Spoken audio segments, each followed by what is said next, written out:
Building ए vibrant बड' community बे थांखिजों एबा बे आयदाखौ लानानै गाबोननि जे दुलाराय बर' फरायसा आफादनि बानजायनायाव एबा दुलाराय बर' फरायसा आफादनि हांख्रायनायाव रड मार्च बे हाबाफारिया सारा आसामाव जागोन आरो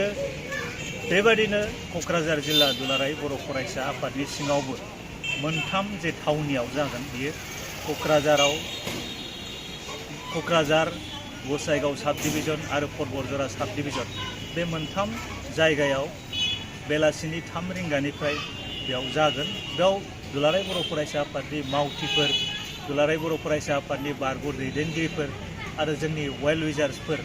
बिथांमोनखौ लानानै बे हाबाफारि बे रड मार्च मोनसे थावनियाव 1000 खरि मानसिफोरनि बाहागो लानायजों बे हाबाफारिया जागोन। बेखायनो बेनि थामथिम बा बेनि लाहार फाहारा दासिमाव सोलिगासिनो दङ। दा बे हाबाफारिखौ जाफुंसार खालामनो थाखाय जोंनि एबसुनि बारग' दैदेनगिरि आरो जोंनि दुलाराय बर' फरायसा आफादनि गाहाम हामलायग्रा एबा वेल विजार्स बयखौबो जोङो हांख्रायदों आरो दिनै बे मिडियानि गेजेरजों जोङो बयखौबो खनसेबाव गोसोखांहरदों एबा हांख्रायहरदों जाहाथे बे हाबाफारिखौ जाफुंसार खालामनायाव बयबो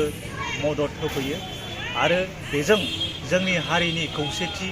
जोंनि हारिनि जे बर' हारिनि स्ट्रेंथ बेखौ जोङो दिन्थिनो थाखाय बे हाबाफारिखौ लानाय जादों।